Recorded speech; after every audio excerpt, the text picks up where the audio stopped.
Boa noite, Jandira. Ferreira, fala aí. Tô ouvindo bem, Sérgio. Ótimo. Tá ótimo. É a tecnologia. Sempre boa noite, Janda. Boa noite, Conceição. Aguardando aqui o rapaz. Boa noite. James Ney. Boa noite. Boa. Minha amiga, como está você? Oi, amor, tá bem, você? Graças a Deus, tá bem.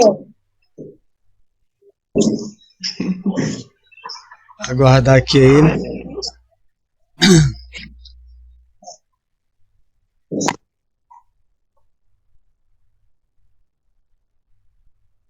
Deixa eu ligar aqui novamente.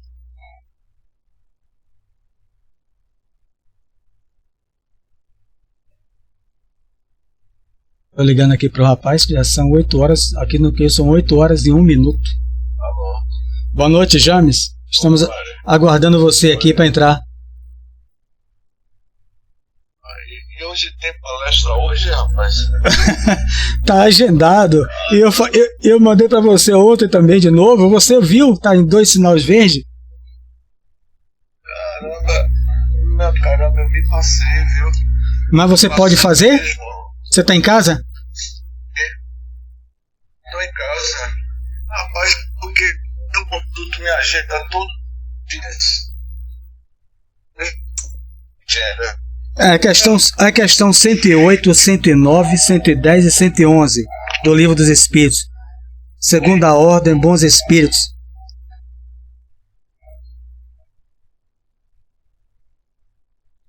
Alô? Oi, Mário. Você vai fazer? Tem como fazer? Alô? Vou transmitir pelo celular. Peraí. Você tem como fazer? Se não tiver, a gente remarca. James, se você não tiver... Hein? Que a gente resolve, peraí. No Livro dos Espíritos, né? Isso.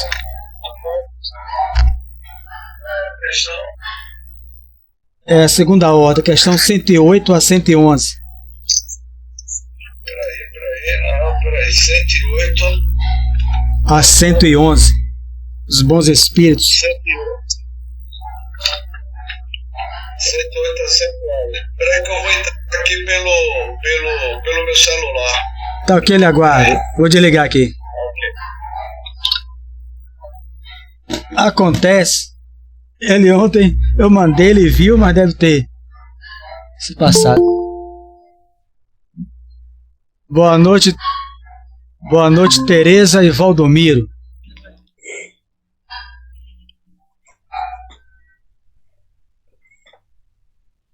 Boa noite. Boa noite. Vamos aguardando aqui James. Ele Tava falando com ele nesse instante. Foi? Ele no Zap. Ele não, ele estava esquecido que era hoje. Olha aí. E foi? Olha aí. Pronto. James. Foi a questão, Mário, 900, é? Não, 108 a 111. Com essa daqui, ó. É só essas 4. Então, tem a outra segunda. Eu vou pedir. Boa noite, Antônia. Boa noite. Deixa eu ver quem está mais aqui. Eu vou fechar aqui, desativar o som de todos. Agora, vou pedir a quem aí para fazer a prece. Tereza? Abre o microfone e faça a prece aí, por favor.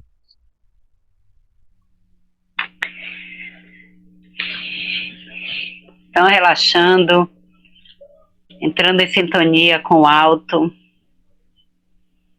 Vamos rogar ao Pai Maior que nos fortaleça cada vez mais a nossa fé, nos dê sabedoria para continuar a nossa caminhada terrena.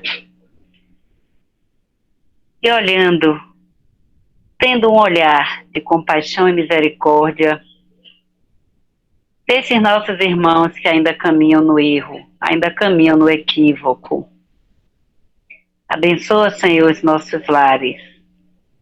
Abençoa as nossas casas espíritas imbuídas de levar o Evangelho do Mestre Jesus.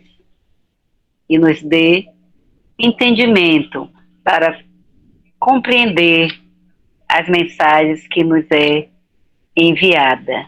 Que Jesus nos proteja, nos ilumine, nos abençoe, hoje e sempre. Assim seja. Que assim seja. Então, nós temos aqui mais uma vez, já conhecido de todos nós, né? O amigo do Centro Espírita Humberto de Campos, James Ney, que vai dar continuidade. Já fizemos outros facilitadores, estamos na segunda ordem, Bons Espíritos, a questão 107 já foi realizada por Cléo. Então o amigo vai ficar hoje com as classes, as 4 classes da segunda ordem. Você com a palavra, meu irmão. Os bons espíritos lhe inspirem. Abra seu microfone. Abra o microfone. Boa noite, meus caros irmãos, que o Mestre Jesus nos abençoe sempre. Vocês estão me ouvindo bem? Me vendo bem? Estou lhe vendo e lhe ouvindo. Tudo bem. Para que possamos estar abertos a esse aprendizado. Ok. Pois bem, meus amigos, é sempre um prazer estar com todos vocês, não é? Quando Allan Kardec produziu o Livro dos Espíritos, ele iria, de certa forma, nos apresentar na parte 2ª, no capítulo 1, sobre as classificações dos espíritos na erraticidade no mundo espiritual, as nossas escalas. Em linhas gerais, esse capítulo que fala dos espíritos, Kardec ele vai dizer que há uma infinidade incomensurável e que foge à nossa compreensão no que se diz respeito à questão da infinidade de evoluções que existe no mundo espiritual. O que nós temos aqui apresentado nessa segunda ordem é uma pálida ideia das inumeráveis classificações evolutivas dos espíritos no mundo espiritual, tanto quanto no mundo espiritual como no mundo material. Mas quando ele vai nos apresentar na segunda ordem, que está localizado os bons espíritos, e quais são as características, vamos dizer assim, primordial dos espíritos que já conquistaram essa evolução moral. Então ele diz assim, que os seus caracteres gerais, predominância do espírito sobre a matéria, ele já vai sinalizando, antes que a gente entre na questão 108, ele vai dizer que os espíritos que se encontram neste nível de evolução, os bons espíritos, não é? Ele já tem uma predominância sobre a matéria. É o espírito que tem uma influência sobre a matéria, e não a matéria sobre o espírito.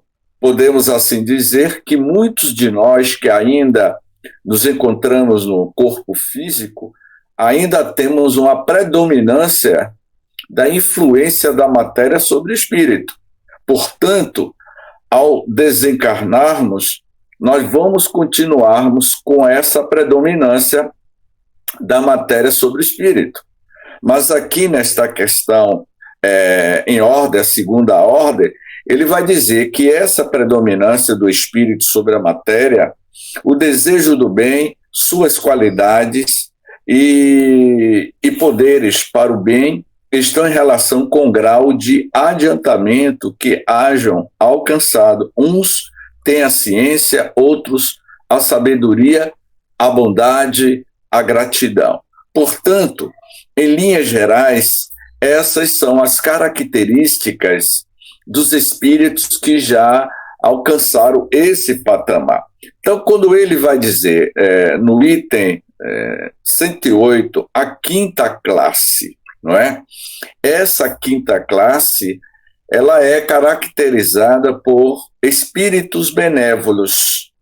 Esses espíritos benévolos, podemos caracterizá-los e até nos colocarmos onde é que nós nos encontramos. Eu me lembro que no ano passado, no estudo do Livro dos Espíritos, lá para o grupo dos Estados Unidos, lá em Nova Orleans, que eu coordeno o grupo do Livro dos Espíritos, e a gente estava estudando sobre a classificação dos espíritos, em que classe nós nos encontramos, né?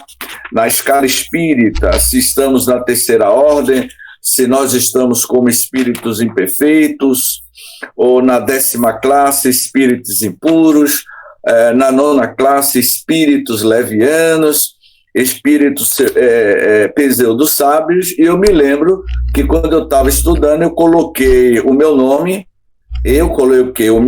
James Ney, no meu livro, escrito assim, espíritos da 8ª classe, ainda muito, como é que se diz assim, muito imperfeito. Então, para que a gente chegue a essa quinta classe de espíritos benevolentes, meus amigos, nós temos que desenvolver a apologia do amor, da pacificação, e não apologia do ódio, e não a construção do gabinete do ódio, e não a troca. Se você está em um mundo em litígio, em um mundo em provação, você tem que desenvolver a virtude da benevolência, do amor, da gratidão, da compaixão para com o próximo, e não fazer apologia à violência, à descrença, à maledicência. Então, quando ele diz assim, que nesta quinta classe, a bondade é neles a qualidade dominante, apraz-lhes prestar serviço aos homens e protegê-los, limitados, porém, são os seus conhecimentos.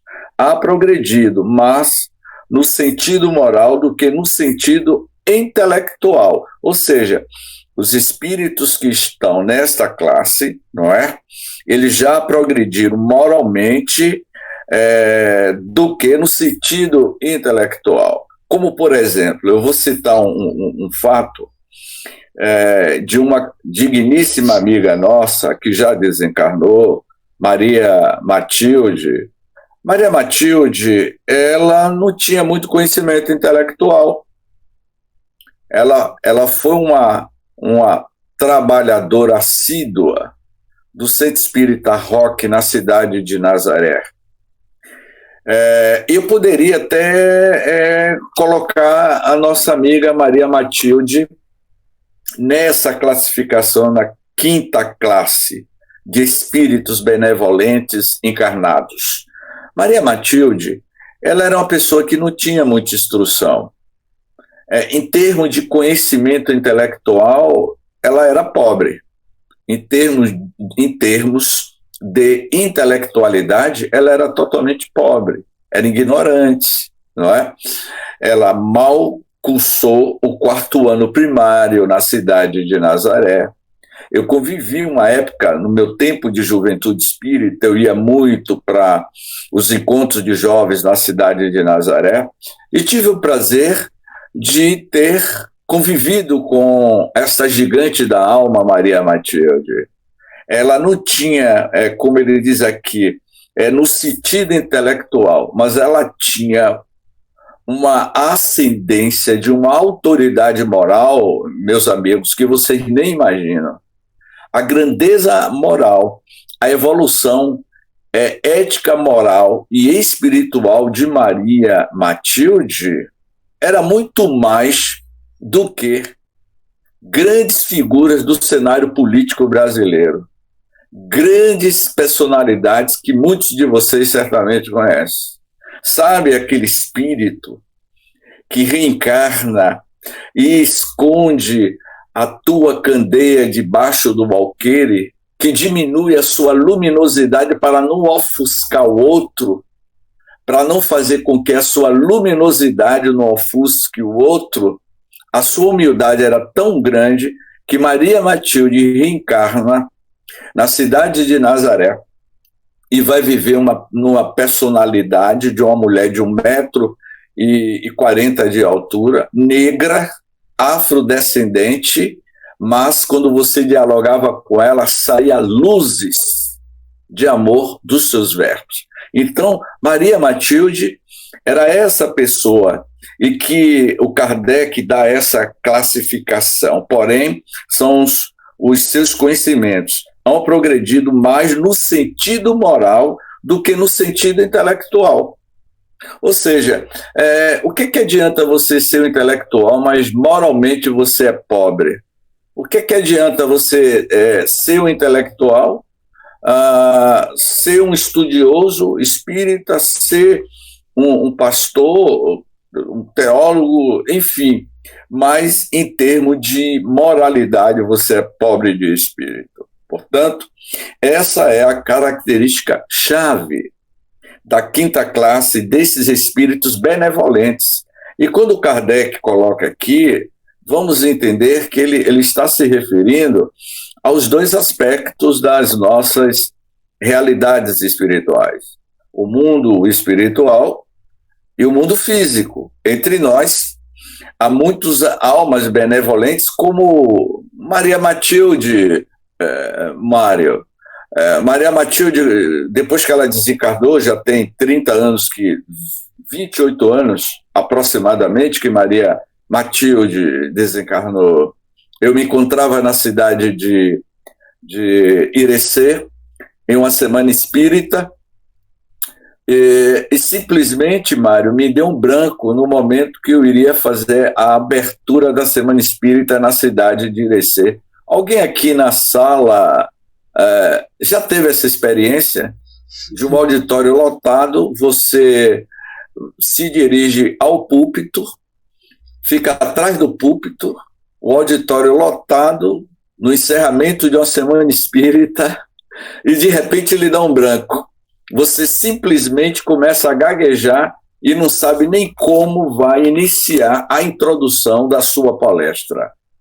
Esse fato aconteceu no ano 2000, em Irecê, e que o tema era o Espiritismo, uma nova fase, o Espiritismo, uma nova era para a humanidade. Esse era o tema, o Espiritismo, uma nova fase, uma nova era para a humanidade.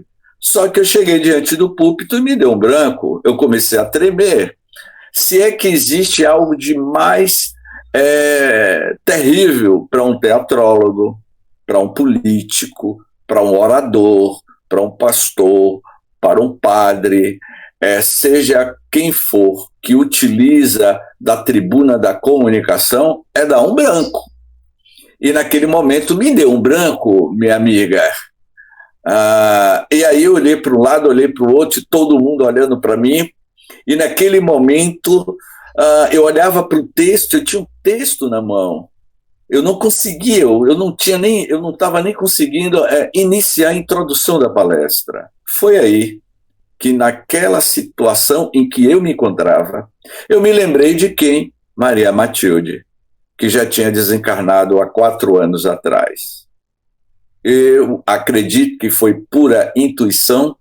Eu me lembrei dela. Maria Matilde, minha amiga, aonde quer que você esteja, me ajude. Ora, James, você não é palestrante espírita, James? Você não já participou de vários congressos espíritas? Você não é expositor espírita? Tem muitos livros? É estudioso da doutrina espírita? Por que agora você está pedindo ajuda a uma afrodescendente, uma analfabeta que, quando viveu na Terra, mal sabia escrever o seu nome? E por que agora você está evocando o espírito de Maria Matilde? Eu me lembrei dela e ela me inspirou. Eu senti a presença de Maria Matilde do meu lado e eu consegui concluir a palestra com um teor de valor moral muito elevado, que certamente era o teor moral elevado do espírito de Maria Matilde, que estava nos inspirando. Não precisa ter conhecimento espírita, não precisa ter cabedais de intelectualidade espírita, precisa apenas o que Kardec diz aqui neste item 108. Elevação moral. O que o Pietro Baldi também iria dizer em um dos seus livros, Princípios de uma Nova Ética. Seja ético, seja moral. Princípios da moralidade, valor moral espiritual. Isso é uma conquista sua e de ninguém. Portanto, eu quis citar o fato de Maria Matilde, Mário, que neste momento eu me lembrei muito dela, porque ela era essa alma generosa. Agora, a questão 109 vai falar sobre a quarta classe. Essa quarta classe trata-se de espíritos sábios. E qual é o perfil psicológico, espiritual desses espíritos sábios? Distingue-se pela amplitude de seus conhecimentos, preocupa-se menos com as questões morais do que com as de natureza científica, para as quais tem maior aptidão. Entretanto, só encaram a ciência do ponto de vista da sua utilidade e jamais dominados por quaisquer paixões próprias dos espíritos imperfeitos. Ou seja, olha que interessante. Eu citei aqui o perfil, o exemplo de Maria Matilde, né? E que ele diz assim, que as questões morais do que com as de natureza científica, para as quais tem maior aptidão. Entretanto, só encaram a ciência do ponto de vista da sua utilidade e jamais dominados por qualquer paixões próprias dos espíritos imperfeitos. Ou seja, são espíritos sábios que já tem a natureza da moral, que já tem a natureza científica, mas esse conhecimento, essa vivência milenar deste espírito, ele não tem as nossas paixões arbitrárias, paixões ortodoxas, e geralmente esses espíritos sábios, quando eles reencarnam, eles se tornam divisor de águas. Eu vou citar um espírito que se encaixa perfeitamente aqui nesta classificação, que foi o Jan Hus. Ele viveu na Tchecoslováquia. A história de Jan Hus está narrada no livro Os Luminares Tchecos. E Jan Hus, ele foi um professor da Universidade de Praga no século XIII aproximadamente, no século XIII, século XIV aproximadamente. E Jan Hus, ele era um teólogo, um professor, um filósofo, um cientista à frente do seu tempo. Podemos também dizer que Jan Hus, ele era um sociólogo daquela época da Idade Média, e os conceitos de astronomia, de física quântica que ele já tinha naquela época, o conceito de humanismo, de ética, as suas aulas, as suas preleções na Universidade de Praga, na antiga Tchecoslováquia, deixou grandes mudanças no comportamento psicológico dos seus alunos, mas isso aborreceu o clero da época. Os livros que Jan Hus, ou João Hus, escrevia incomodava a igreja da época, o santo ofício da época, e isso iria custar a sua própria vida, porque Jan Hus seria queimado em praça pública na Tchecoslováquia, na antiga Praga. Então, ele era um sábio, Ele era um espírito que já tinha passado por outras experiências de vidas transatas, por outras existências passadas. E naqueles últimos momentos que ele estava sendo lambido pelas labaredas, iria ter uma mensagem de que um dia ele retornaria. Aquele homem à frente do seu tempo, que era um cientista das questões sociais humanas, Jean-Hus reencarnaria na França no ano de 1804 para se tornar o codificador da doutrina espírita, Allan Kardec.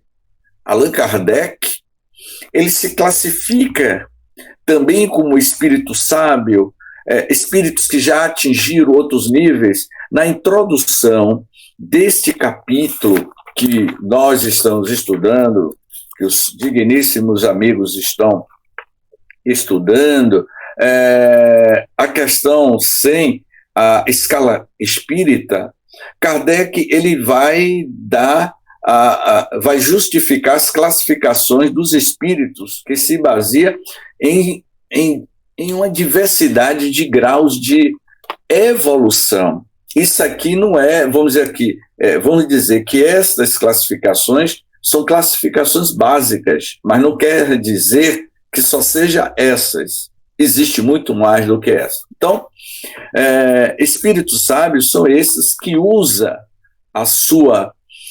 o seu conhecimento científico, entenda-se o desenvolvimento científico também na questão do desenvolvimento da sociologia humana, a ciência e a sociologia humana.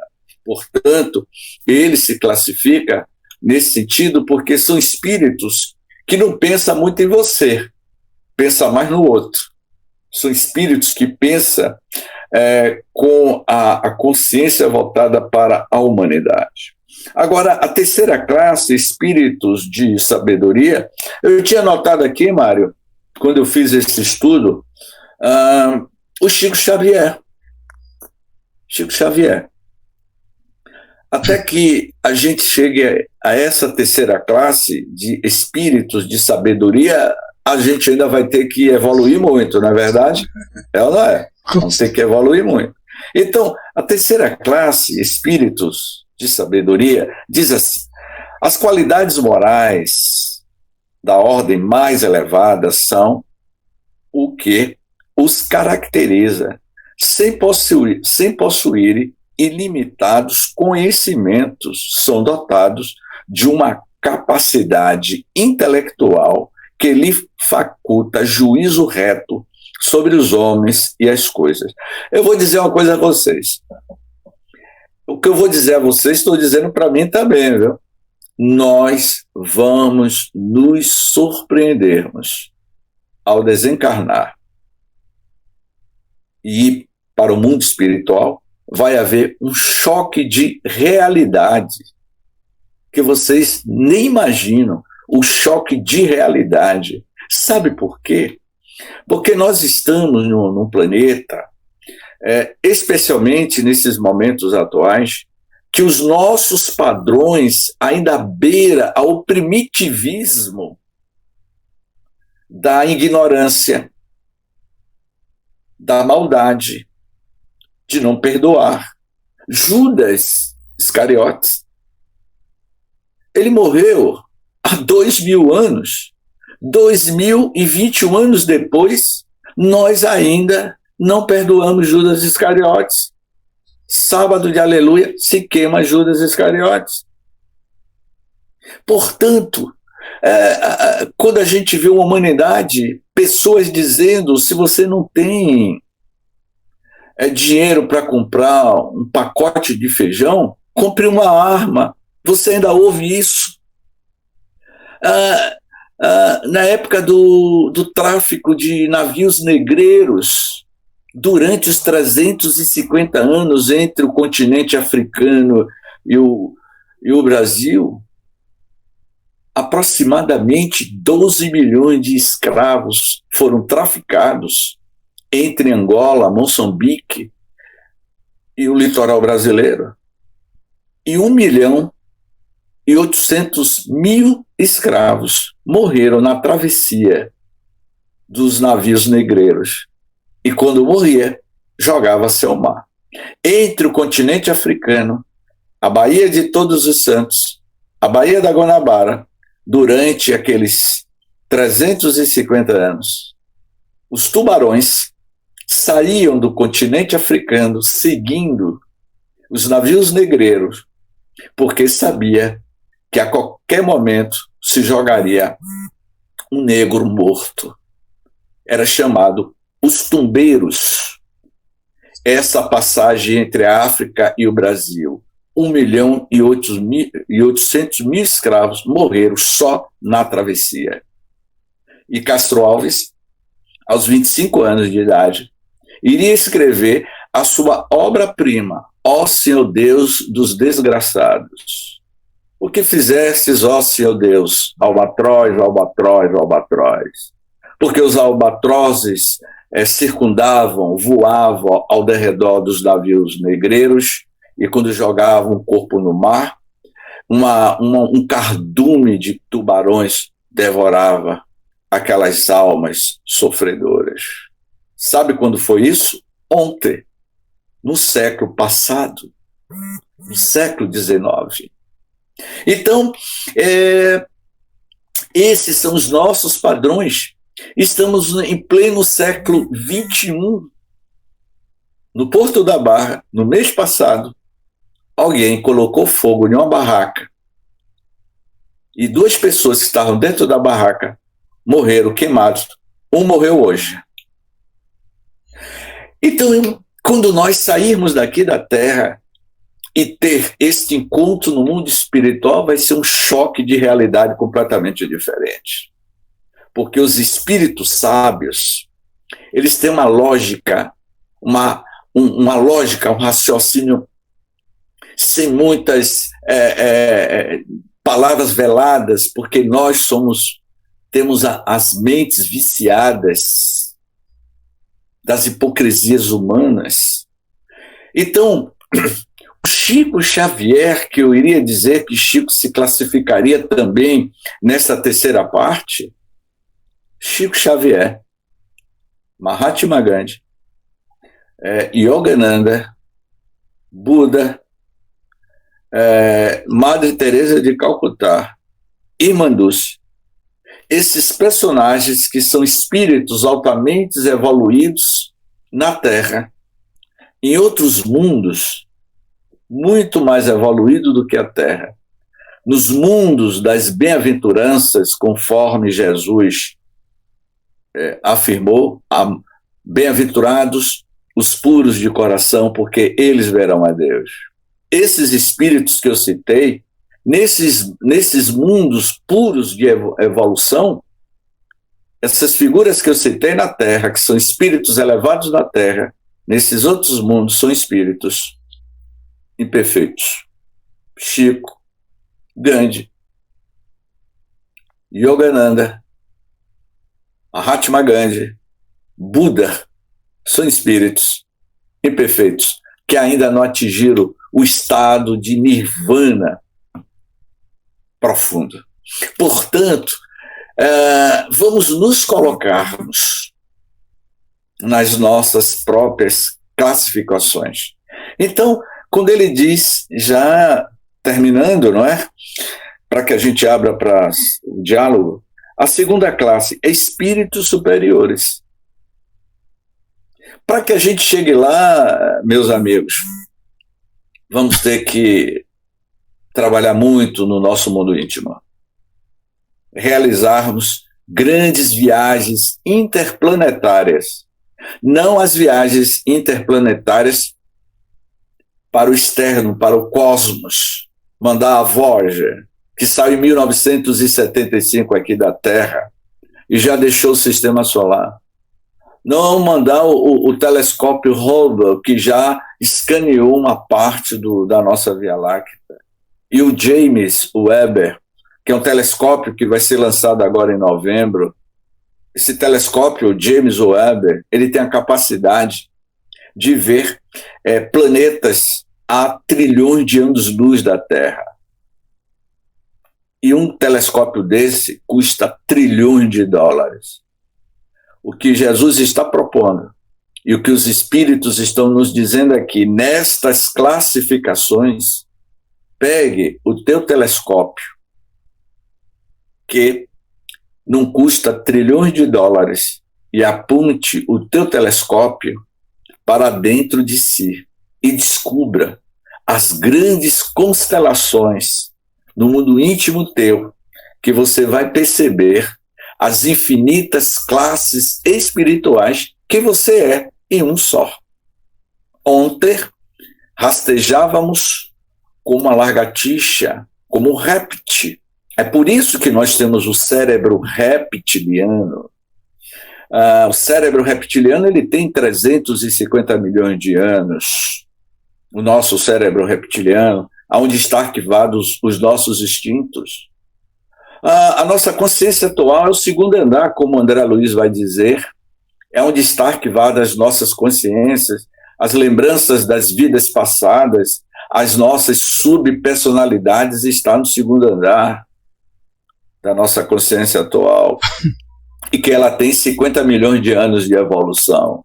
Olha quanto tempo, não é? E o terceiro andar é essa classificação dos espíritos superiores. O terceiro andar é o superconsciente que nós aspiramos nos tornarmos, em um futuro próximo, espíritos puros, espíritos perfeitos. Portanto, para que a gente vá gradativamente passando por essas infinidades de classes, pegue o seu telescópio Hubble e aponte para dentro das infinitas galáxias que existem em você, porque nós somos um microcosmos dentro de um macrocosmo. Então, os espíritos perfeitos, esses em si reúnem a ciência, a sabedoria e a bondade. Da linguagem que empregam se exala sempre a benevolência. É uma linguagem invariavelmente digna, elevada e muitas vezes sublime.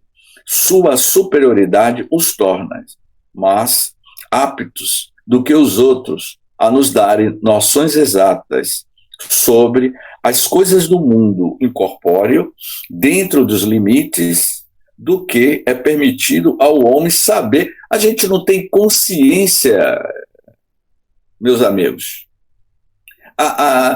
Nós vivemos ainda muito na periferia da nossa própria ignorância. E aí ele conclui: comunicam-se complacentemente com os que procuram de boa fé a verdade, e cuja alma já está bastante desprendida das ligações terrenas para compreendê-la. Afastam-se, porém, daqueles a quem só a curiosidade impele, ou que, por influência da matéria, foge à prática do bem. Por influência da matéria, foge à prática do bem. Quando, por exceção, encarnam na Terra, é para cumprir missão de progresso, e então nos oferece o tipo da perfeição a que a humanidade pode aspirar neste mundo. Portanto, o tipo de perfeição que podemos aspirar neste mundo seria Jesus, que é a referência de todos nós, como o espírito mais perfeito que aqui esteve entre todos nós. Portanto, essas são as nossas considerações, reflexões sobre a quinta classe dos espíritos benévolos, dos espíritos sábios, que está na quarta classe, na terceira classe, espíritos de sabedoria, e segunda classe, espíritos superiores. Eu concluiria dizendo o seguinte: o que eu acho interessante que todos nós que estamos neste orbe terrestre, na Mãe Gaia, esta população de 8 bilhões de almas encarnadas, estão rumo à perfeição. Alguns vão chegar primeiro do que outros, mas todos nós estamos caminhando em passos largos, cada um em seus passos, para um novo mundo. Quando se diz novo mundo, não é daqui a 200 anos, 300 anos, 400 anos. Daqui a milhares e milhares de milênios é que nós vamos atingirmos o patamar. O planeta Terra um dia vai atingir o patamar do sistema de Sírius, de Júpiter, no nosso sistema solar. Para que a gente atinja a evolução da escala espiritual dos espíritos encarnados em Júpiter, ainda vamos ter que se desprender deste corpo, porque Júpiter é um planeta sim habitado. Existem várias classes sociais de elevações espirituais. Entendam-se vocês que o planeta Júpiter é habitado, mas não com esta forma de corpo físico que nós temos aqui na Terra. Não são espíritos que habitam a psicosfera de Júpiter. São seres de outras dimensionalidades e que não está na classificação de espíritos desencarnados. Essa informação que eu estou passando para vocês está muito bem fundamentada na Revista Espírita de agosto de 1858, se eu não me engano, quando o espírito Palissy dá uma comunicação na Sociedade Parisiense de Estudos Espíritas e revela a Allan Kardec como é a residência de Mozart. Mozart mora em Júpiter e ele tem um corpo. O espírito de Mozart, aquela civilização, eles habitam o corpo, mas não o corpo como nós entendemos, esse corpo físico que nós temos. Portanto, essas são as nossas considerações. James, antes de eu passar para as perguntas, queria que você fizesse só uma análise nessa última fala dos espíritos superiores.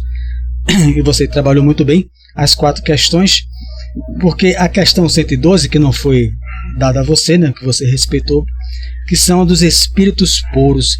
Você utilizou como exemplo Jesus entre os espíritos superiores. Eu sei que você não vai ler, né, não é o objetivo, mas a questão 112 e 113 atribui aos espíritos puros. Jesus é um espírito puro, né? Isso pelo menos é o que nós conhecemos. Ele não estaria encaixado nessa questão, porque o que eu entendo assim, eu quero depois que você explique aí, vai me corrigindo aí os meus equívocos. Eu entendo assim, quando ele diz, esse é o grau, é o tipo da perfeição que a humanidade pode aspirar neste mundo. Aí vamos pegar um exemplo de que ouvimos de Ismed, né? Divaldo, Chico, que Bezerra de Menezes, após 50 anos, já não necessitava mais reencarnar no planeta ainda de expiações e provas, né? Mas ele pediu para ficar aqui. Então, porque, segundo revelações de Divaldo e outros, né, que participou do conclave espiritual, e que ele já era o máximo de elevação que ele poderia aspirar. E ele já não precisava mais, a não ser uma missão, como ele pediu, de encarnar ou reencarnar no planeta de expiações e prova. Então eu queria que você, já que você pontuou isso aí, você colocou Jesus nessa classe, espíritos superiores. Mas aqui embaixo tem, repito, a 112, onde fala dos espíritos puros, e para nós espíritos puros. O que é que você entende aí? Meus amigos, a gente tem que ter um cuidado muito grande com o que nós falamos e o que o outro entende, não é? A gente tem que ter um cuidado, eu tenho um cuidado muito grande, por isso que eu procuro, às vezes, falar de forma mais clara. Quando eu disse assim, no final eu disse assim, eu citei vários espíritos, Jesus é um espírito superior. A gente ouve muito isso. Jesus Jesus é um grande espírito, é um espírito superior que viveu na Terra. Ele não é um espírito superior que viveu na Terra? É ou não é? E quando eu disse assim, eu vou chegar lá na questão 112. Quando eu disse assim, que Jesus é a nossa referência de espírito mais puro que teve na Terra. Eu disse isso. Sim.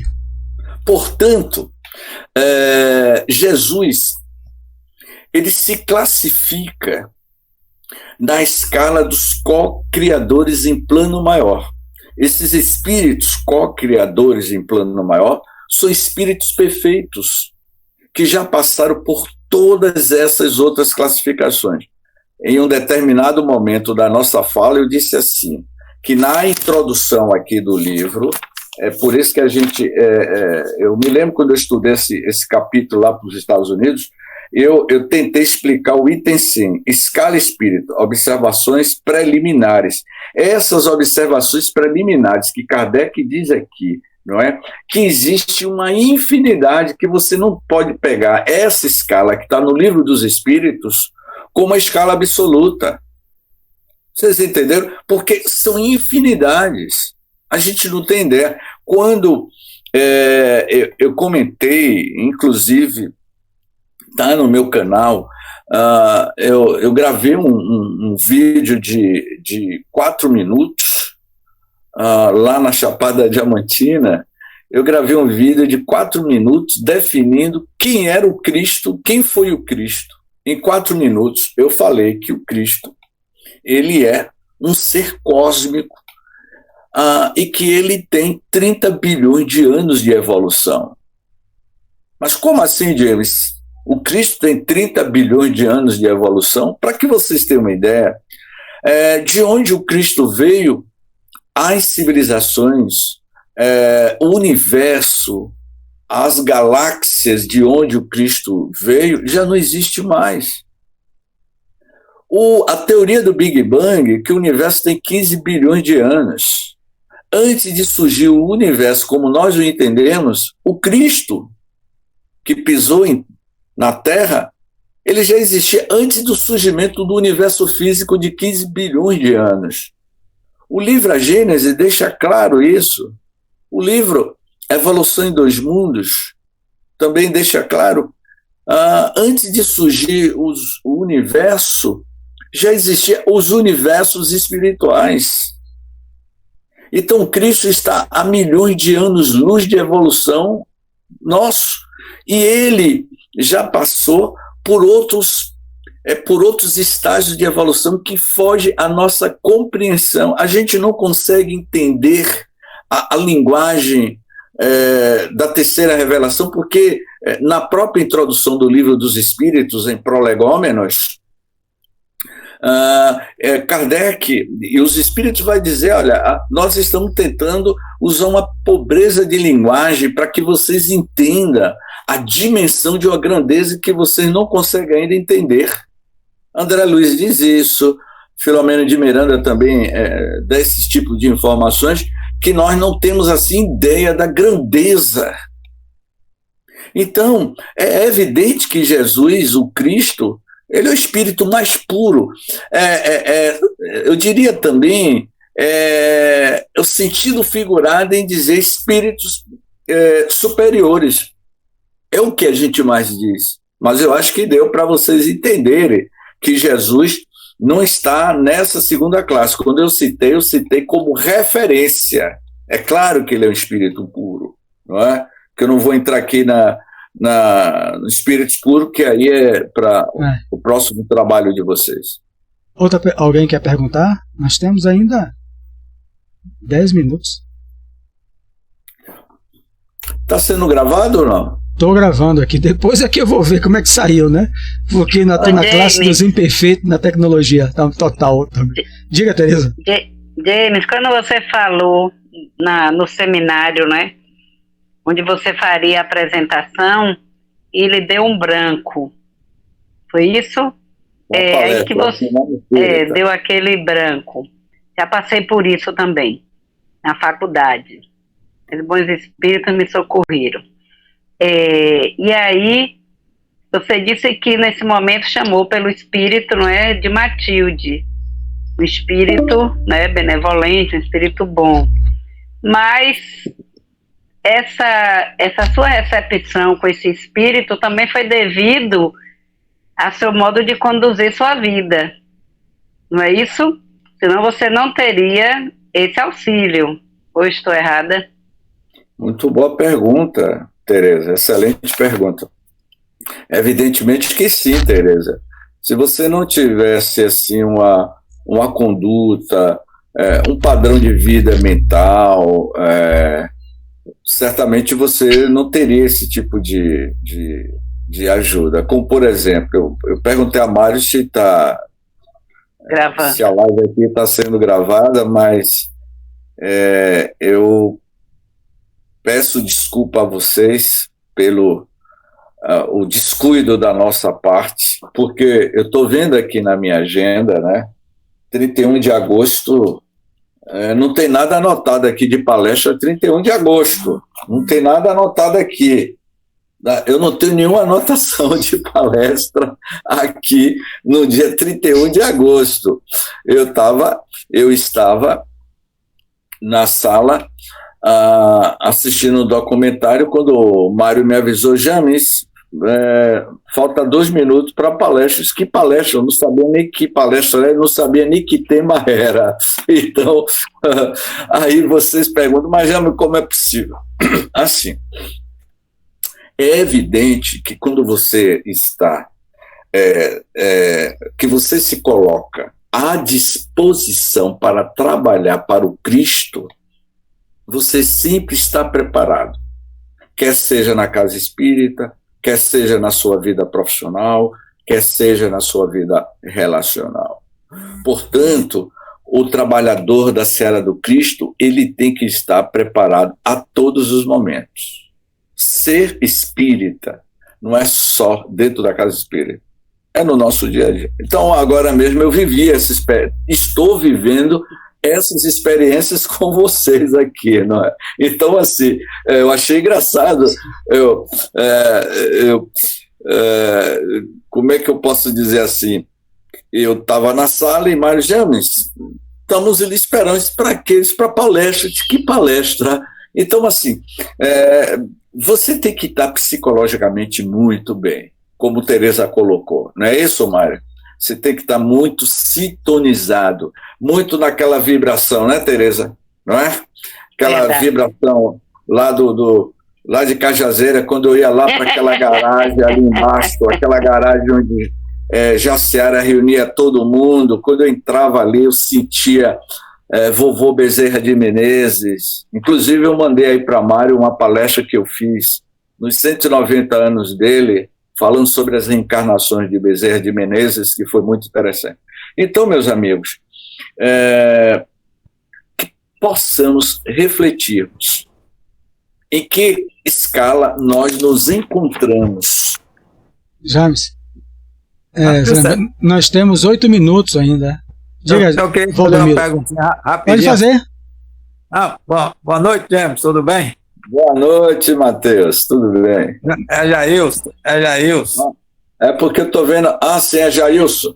É isso, Eu queria aproveitar a oportunidade que você falou de nosso irmão Judas, e eu queria fazer uma pergunta que isso me tem na minha cabeça há muito tempo, porque, por exemplo, todo mundo fala que Judas é traidor, foi traidor, e o Mário Sérgio já sabe que eu sempre fico batendo nessa tecla que para mim não é. Aí eu quero fazer a pergunta seguinte: quando uma pessoa sabe que alguém vai fazer algo de mal para ele e ele deixa e manda, é nessa questão que eu fico me batendo aqui.